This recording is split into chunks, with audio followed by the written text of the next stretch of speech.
Hello and welcome to the Roundtable Podcast. I am Shogun. Today we have an open discussion podcast on parallel universes, multiverse theory, and universe hopping or reality hopping. And our lead guest today will be Technoshaman, whose idea this event was. But we also have OpenEye Project, Crimson Raven, and the whole gang, so to speak. So open to everybody. Looking forward to it, but before we get started, please follow us and subscribe on YouTube and BitChute, as well as download the Podbean app and download the Roundtable podcast onto your phone there as well. But most of all, please join the Roundtable Discord server, where you can find links to all our social media and everything else. So that being said, Technoshaman, thank you for volunteering to lead this event. Can you please give us an introduction to the subject? Well, the basis of it is that there is more dimensionality to our universe than the 4D reality we're most familiar with. So there are other dimensions which can be manipulated and bent and changed based on various access to them. So that there's more dimensions in space, more dimensions in time than we are normally familiar with. We're normally familiar with 4D, but there's 5D and beyond. And this allows us access to alternate timelines and bouncing between timelines. And there's a number of techniques, some of them involving psychoactive, some of them involving meditation, that allows one to access these different realms of reality. And it can lead to quite interesting results, interesting synchronicities that line up. One example of it being applied in daily life is this idea of randonauting, where you set up an area and then ask for a quantum computer to give you a random coordinate, and then you explore that, and usually weird synchronicities show up. So that's where I'd like to start. Fantastic. So I'm just going to put my little brief introduction on this, if I can as well. The image that you used for the podcast was sort of like a cartoon strip of Schrodinger's cat, right? And Schrodinger's cat is the situation where you have a cat inside a box and you have a device that weighs the weight of a particle, but not a wave. And that's attached to a cyanide gas. And if it's a particle, the cyanide gas will release and the cat will die. But if it's a wave, the cyanide gas will not release and the cat will not die. But that particle or wave only collapses into one or the other if observed by a conscious observer for some reason. And so therefore, in principle, the cat would be both alive and dead until anybody had observed the particle to see if it was a wave or a particle. And so what this raises is the possibility of quantum multidimensionality, which is that there are like divergence points in causal chains of events, cause and effect, that if this cause had this effect in this reality, there is some other reality where that cause had a different effect.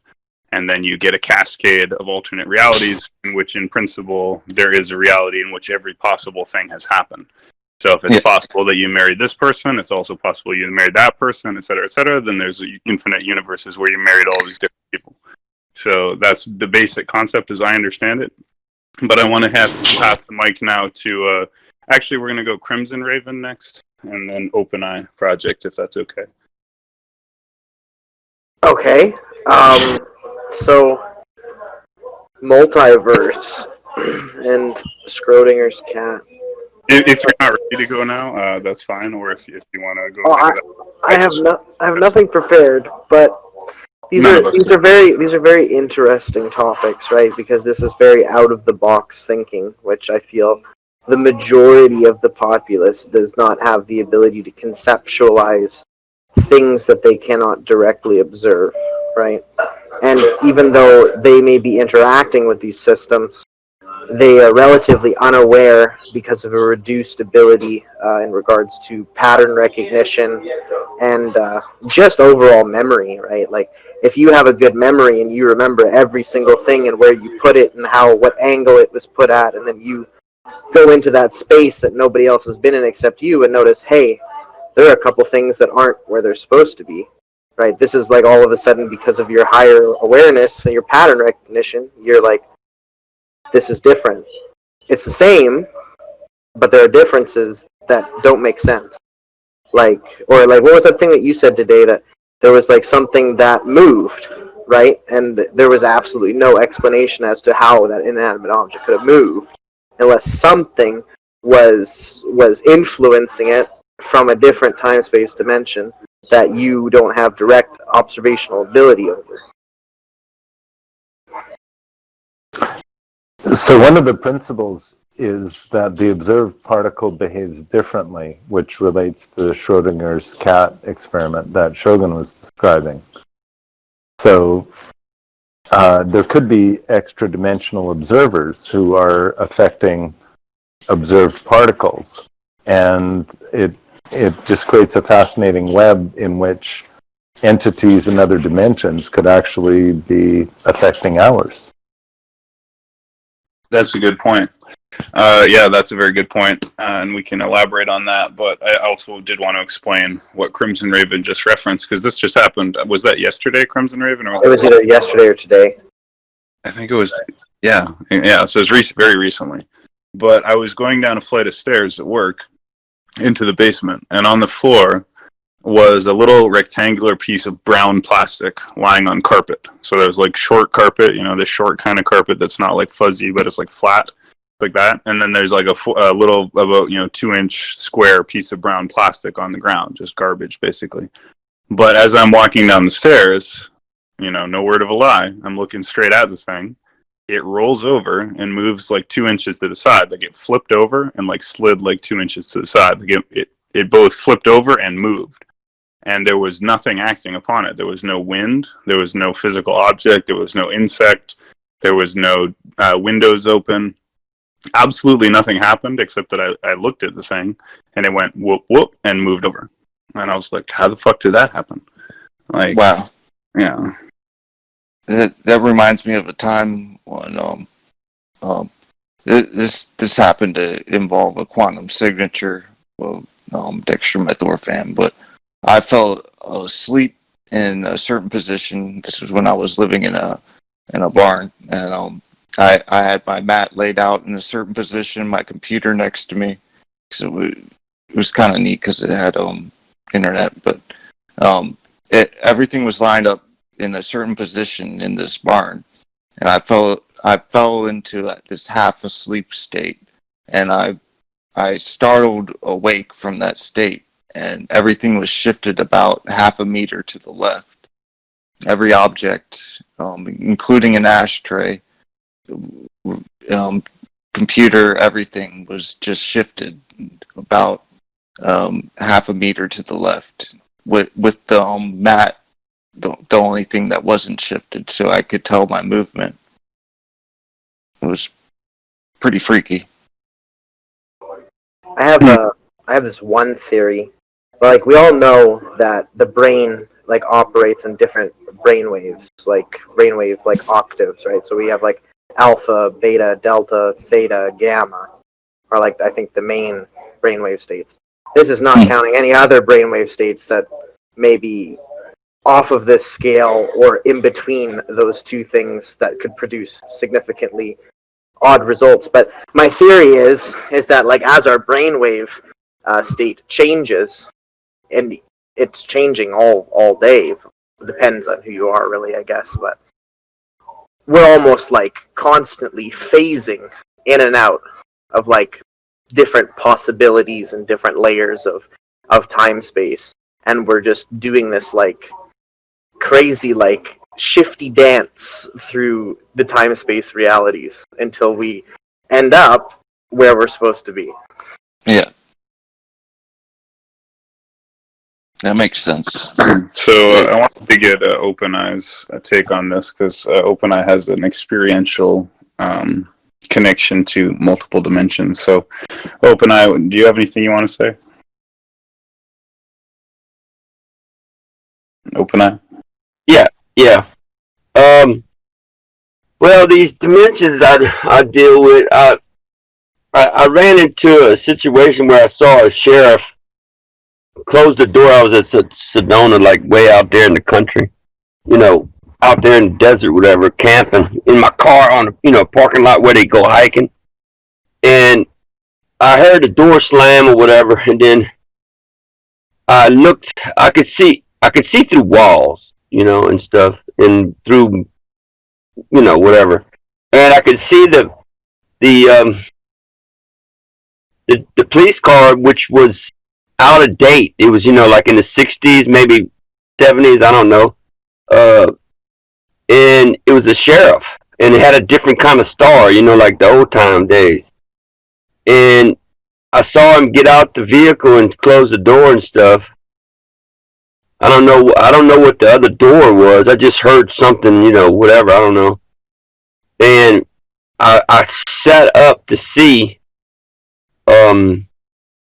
if that was real, and then when I opened my eyes to look, in the window, it wasn't there. So I realized that was a parallel universe. And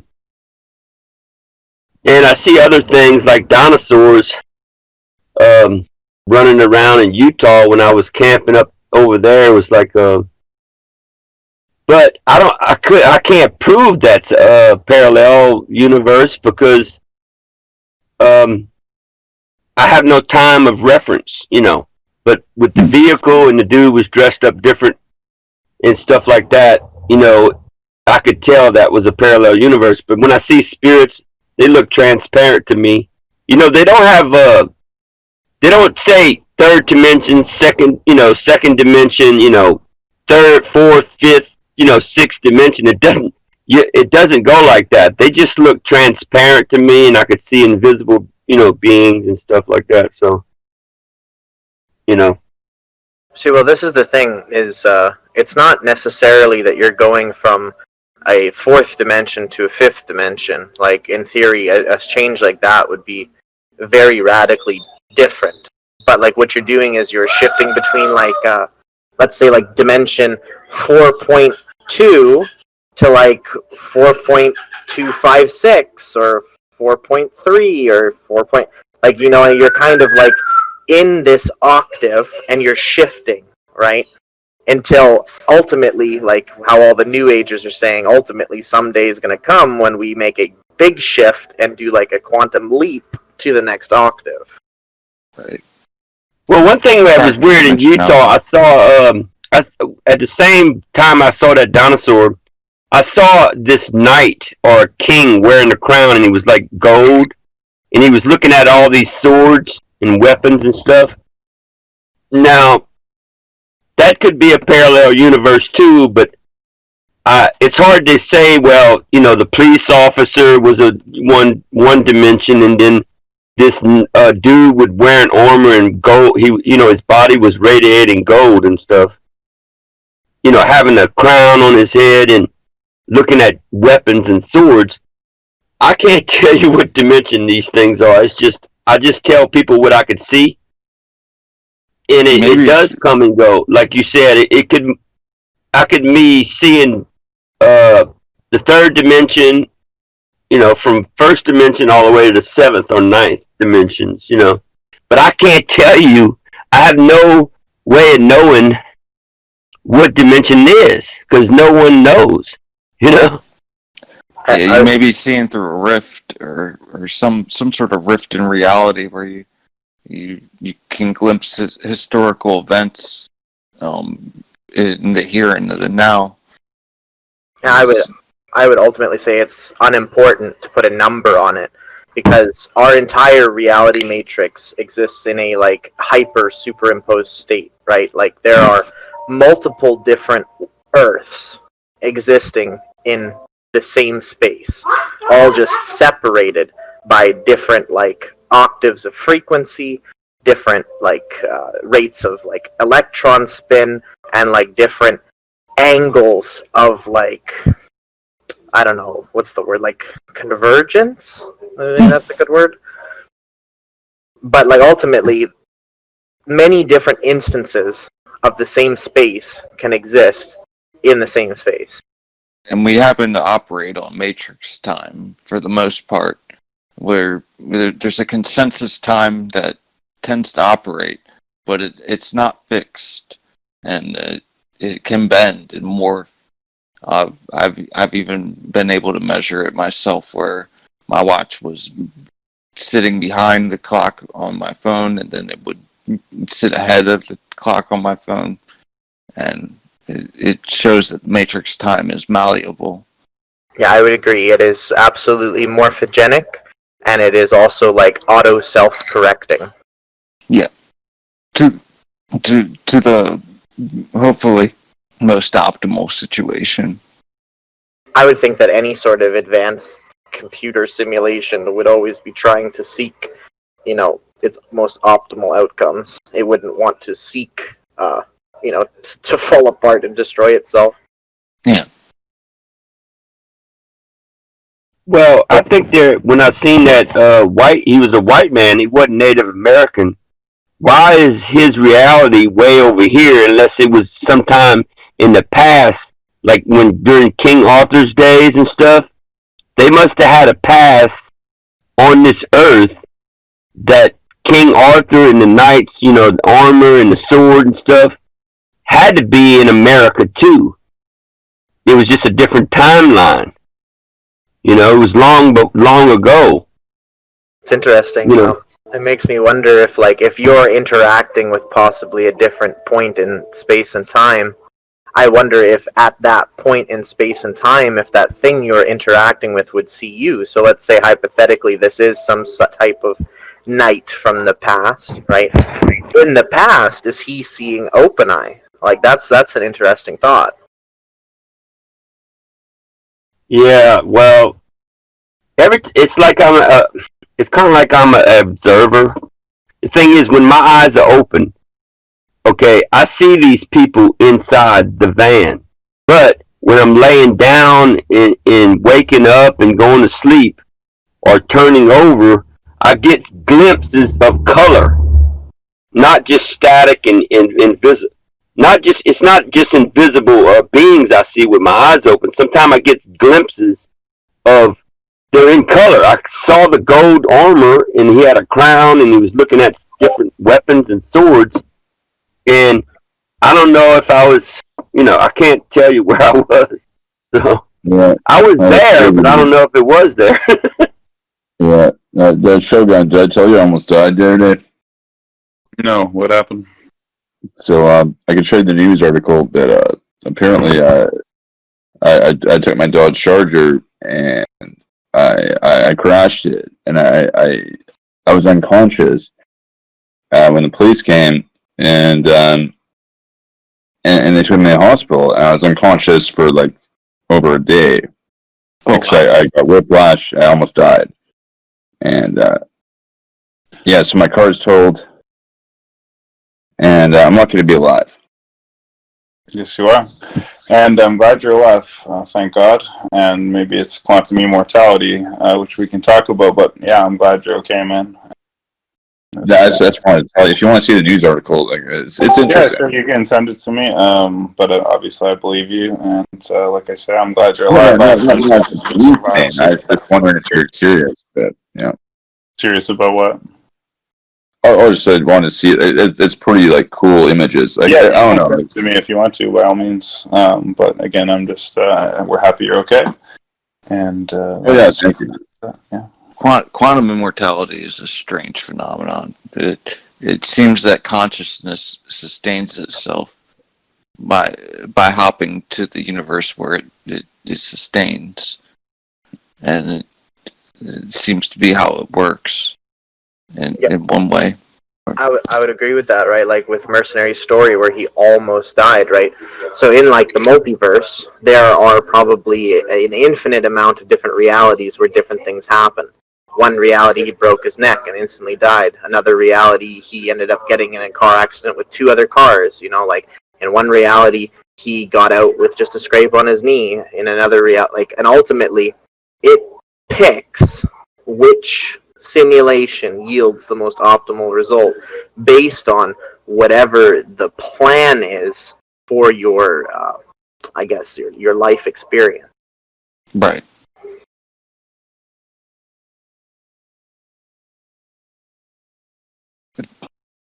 Then it gets into the whole fractalized consciousness in the first place.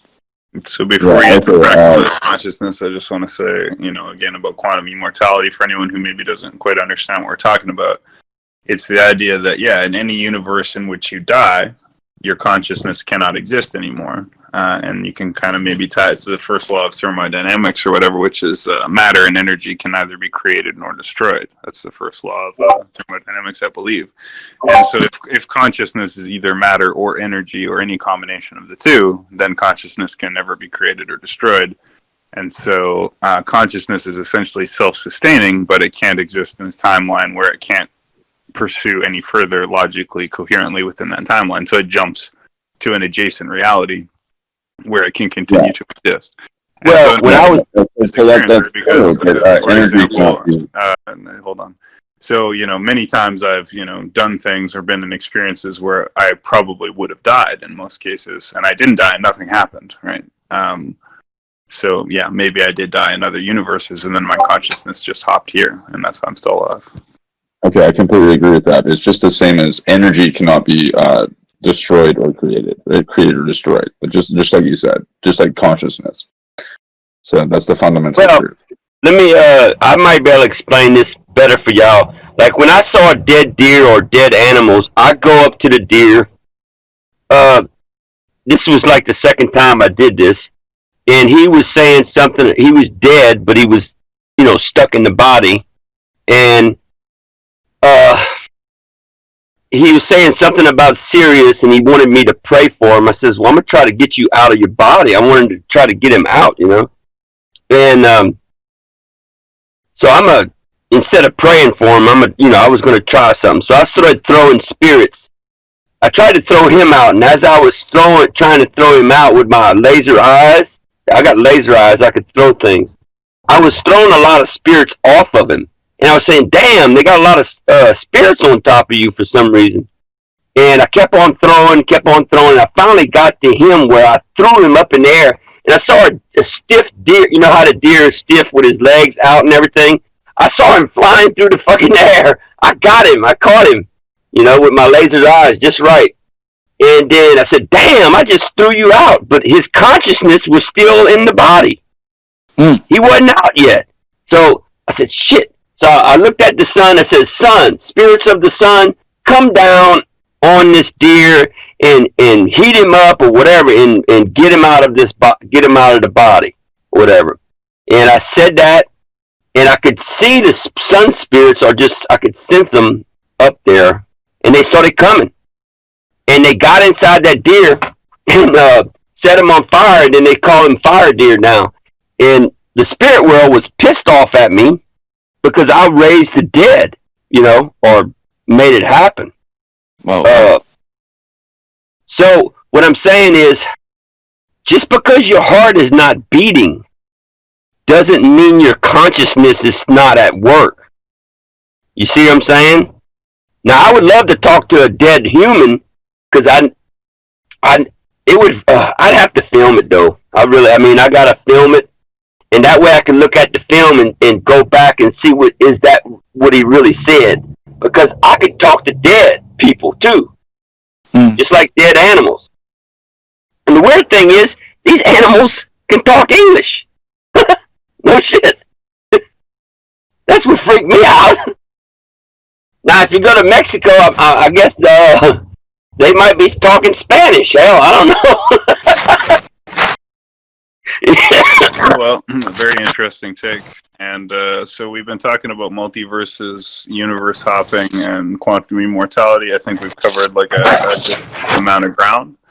So does anyone have anything else they want to add before we conclude what I think was a solid episode? Yeah, hey Shogun, can I ask one about an experience we shared involving ayahuasca as a medium for kind of universe hopping. Sure. And my recollection of that experience, which is one that I really cherish that we got to share in person, is that ceremony and a vegetable product. So I guess I'm raising this because it's not a computer thing. It's organic. It's a combination of two plants that humans wouldn't have known to combine if not, I think, informed by some higher intelligence as a universe hopping, not technology, biology. Anyway, my recollection was that it took me into a place where I was kind of observing the pulse of organic life at a cellular level in a first-hand scenario, and it was quite profound for me. And I think when we went home after that experience, you said it was profound for you, but I just wanted to invite you to share what you remember of that as a universe hopping experience. Yeah, well, I mean, it's definitely an interesting experience. So I've done ayahuasca, I think, 4 times, approximately. And I think the first time I did it was with you. And again, you are my father. And so we went to like this like hippie commune type thing. It was like a new age like hippie commune thing that you were living at the time. And we drank ayahuasca together in this like weird like, you know, new age type place. It was a very, you know, cool place. And yeah, it was cool. It was good shit actually. And that was how I came into contact with the Hummingbird House. And interesting fact, when I came to this server, or actually before the server, my last server, MK Ultra, that I adminned, I had a friend at the time there who weirdly brought up Hummingbird House, which is called Tonkiri, which is literally a little ayahuasca church local to my city, which is Winnipeg. And so that was like a really bizarre coincidence, and it's all tangled up. But when we did it there, yeah, it was like very clean, and there isn't a lot of nausea and there isn't a lot of vomiting, which is often the case with the guy's name is Maestro Juan Flores. And Maestro Juan Flores comes from Peru. And they make the ayahuasca there out of the vines of the trees and that, and they use boiling water that comes out of the ground boiling. So it's one of the few places on Earth where boiling water comes out of the ground. And they use that water to make the ayahuasca, at least when they do it there. They harvest the herbs and send them to Canada. And so it's cool. And so if I'm remembering, yeah, we drank it in this like new age, like commune place. And actually Maestro Juan Flores wasn't there the first time. I did later get to drink ayahuasca with him, but the first time we drank it was with his disciples, right? Yes. And, yeah, and there was like a woman, and they go, ayahuasca marine, ayahuasca something something, and they sing these little songs, and then they go like, and they like make little like owl noises. They go like, wow, and they make this like echoing little noise. And yeah, as she was singing, I was visualizing and completely having these like immersive visions. I was seeing women like running in fields, on sunny fields with dragonflies, and there was like big dragonflies flying around, and like, you know, women running through fields, like beautiful women in like a sunny field. That's what I kind of remember. And I remember them going, ayahuasca marine, which means, you know, ayahuasca is the mother, or mother ayahuasca. But superb, man. And the shaman's voice that night was like a comfort that you could go on this trip, and the shaman was always singing that song and making these little bird sounds. And it was like having your guide along with you, constantly saying, it's okay, you know, you can have that experience. So I did really appreciate both that we got to share that, Shogun, and also that it kind of illustrated, because it was, I mean, everybody has their own experience, so it's not comprehensive for anyone. But it was safe. And I just want to, I don't know if you'll remember this aspect of the experience that we shared, but there was another gent in the room, a Jewish guy named Moishi. And he kind of howled in pain all night long. Oh yeah, in, he was having in bad psychic time. anguish. Yeah. Do you remember that? And I Yeah, actually he went was over- like having like birth pains or some shit.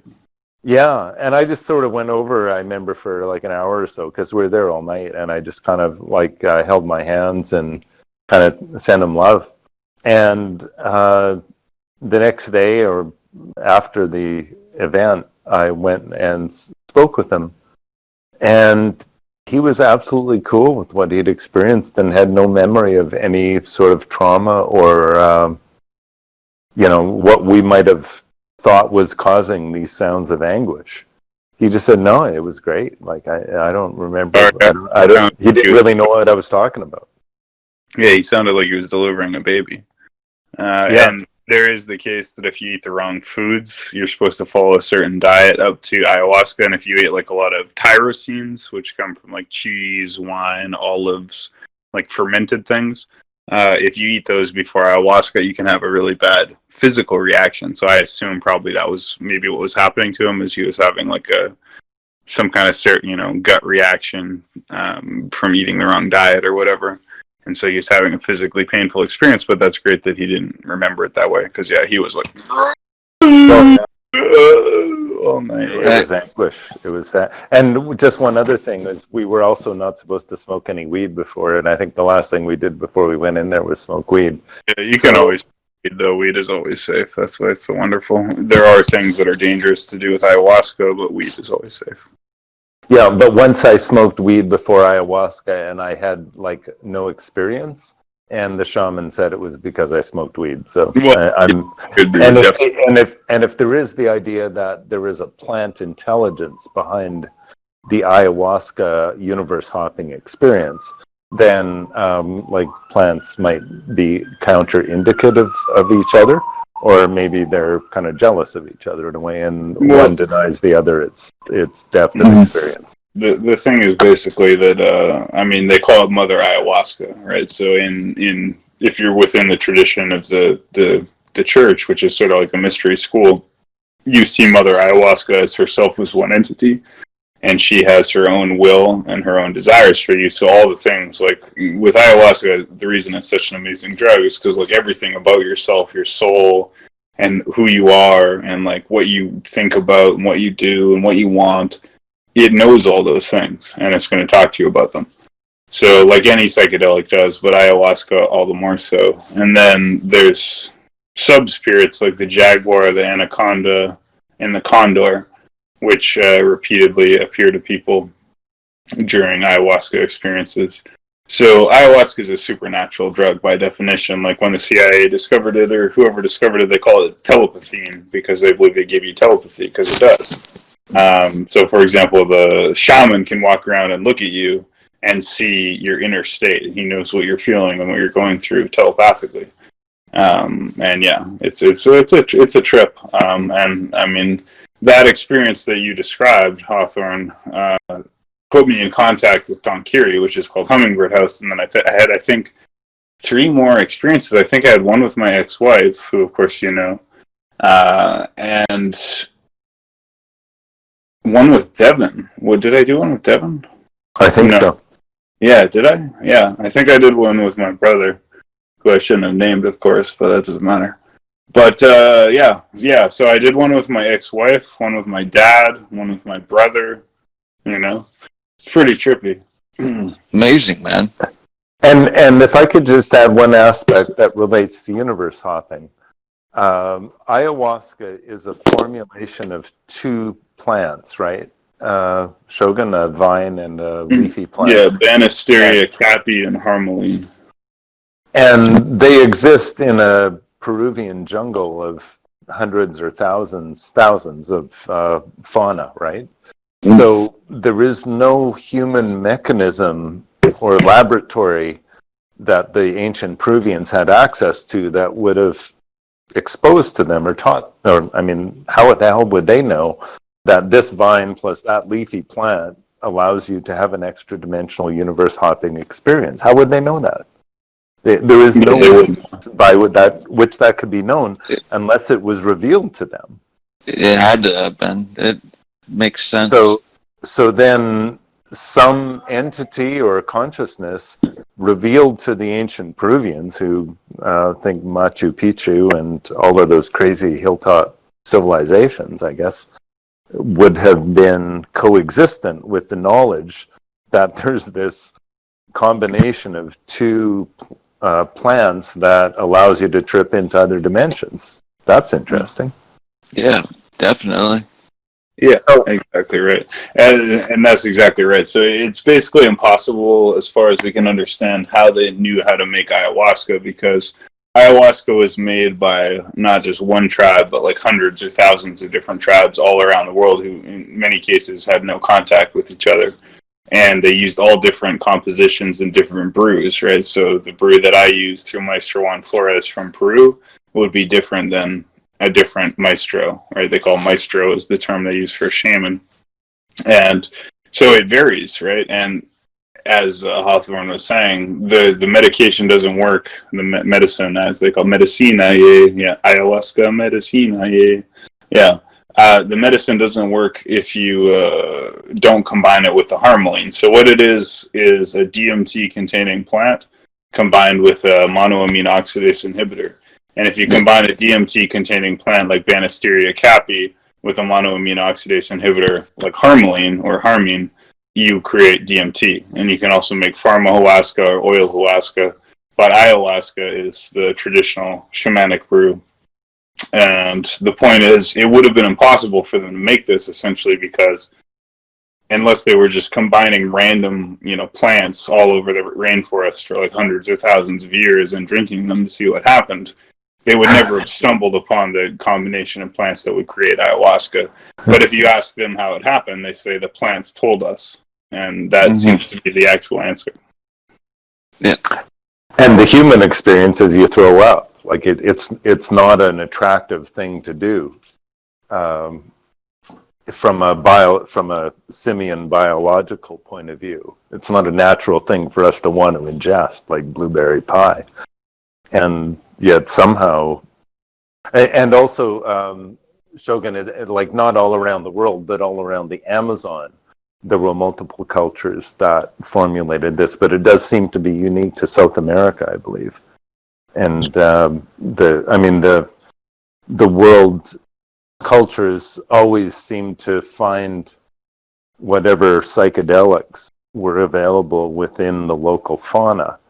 But in northern Canada, for example, I don't believe there were any, psychedelic plants available like there were in Central and South America. And so they actually went on things like vision quests, quests of starvation and deprivation in order to put themselves into like the ecstatic state in which they could experience different universes. Mm. Yeah, that's an example of some of the non-psychoactive based means. Those tend to be a little bit harder on the system, stuff like that.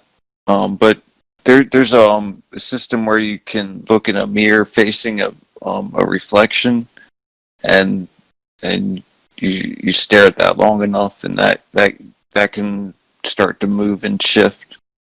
There's instances where that can work.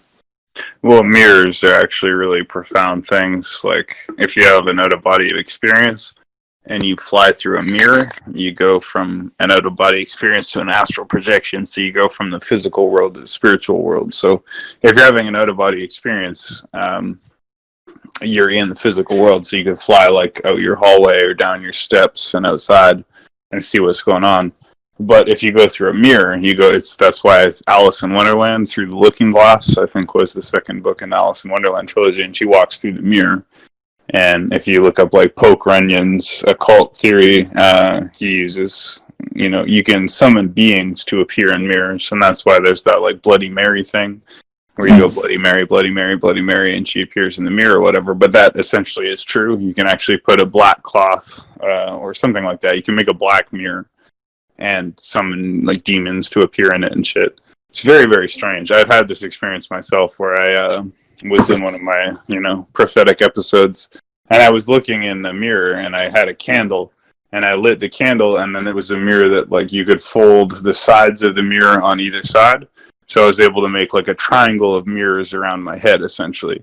And if you've ever done that, the mirrors reflect the mirrors, reflect the mirrors, reflect the mirrors, and it creates this like fractal dispersion of visual images of the same thing over and over. And if you light a candle and do that, it creates like thousands of lights in all directions. And wow, absolutely crazy. Yeah, they're very similar thing is like if you take a cell phone, which is also a black mirror, and then turn the camera on, right, and then put the what is it, the one that faces the side of the screen, and then hold it up to a mirror, it'll do the same thing, right? It'll make this infinite fractal like gateway. Yeah. And when I was doing that on dextromethorphan, I had this interesting experience where I was watching my reflection. It was a window reflecting a mirror. So I was watching it, and I was moving my arm in a repetitive fashion, and that repetitive fashion translated into a more complex movement in the mirror. So I would be moving it left and right, left and right, left and right, and it would go up, down, shrink, expand, and do all sorts of stuff like that, indicating a higher dimensionality. The one thing you guys were talking about earlier was this this thing about ayahuasca and higher dimensions and stuff. And the one thing that I learned a while ago was that these things like psilocybin mushrooms, dimethyltryptamine, these chemicals, when you put them under like a microscope, I can't remember what type of microscopy it is, but it basically will show like the diametric pattern of the chemical, and you can see that these chemicals have very, very what's the word? Like it's like how there's sacred geometry, right? Like there's like the Star of David has 6 points, right? The Merkaba star has 12 points. Well, like something like dimethyltryptamine is like 144 points, right? Like it has such a high diametric pattern that just the way it vibrates. That's exactly it. It's the frequency and the vibration that it exists at. When you ingest it, it becomes part of you, and it boosts your frequency and your ability to perceive higher dimensions as a result. If I remember correctly from chemistry, it's the distance between the bonds. They vibrate at a certain frequency. They have nuclear magnetic resonance, and so they're almost like quantum signatures. Well, you could do research without doing that stuff, but you could looking through mirrors like y'all were talking about. I did all that research. You could look like car reflections. If you're looking at a car in a parking lot, you could look at the reflection in the car, and you could see the spirits, just like you could see spirits with a cell phone with a camera. So until y'all start looking into these things, y'all not gonna see these things. And I just have to teach y'all how to do it, and then you gotta just do it. I mean, I'm gonna give you an example. If you didn't know the moon was up there, if no one looked up there in the sky, y'all wouldn't even know stars exist. You know, or even the planets. Well, listen, if you're going to teach us how to do those things, I think you and I should do another podcast, and you can explain it in proper detail. But for now, I think this has been a good coverage of a lot of good material about quantum immortality, multiverse theory, Schrodinger's cat, and what OpenEye has contributed, as well as everybody else, Crimson, etc. So thank you. I think this is a good place to wrap it up. It's been a very good podcast, and of course, we'll do it every day at 8 p.m. Central, the usual time, 9 p.m. Eastern. So thank you, Hawthorne. Thank you, OpenEye. Thank you, everybody, Crimson, and etc. Great episode. We will do it every day. Join us on Roundtable Discord server, YouTube, and BitChute, and Podbean have our podcasts. The Roundtable podcast has over 200 episodes. Let's jump upstairs and make sure the people up there are being good. Thank you very much.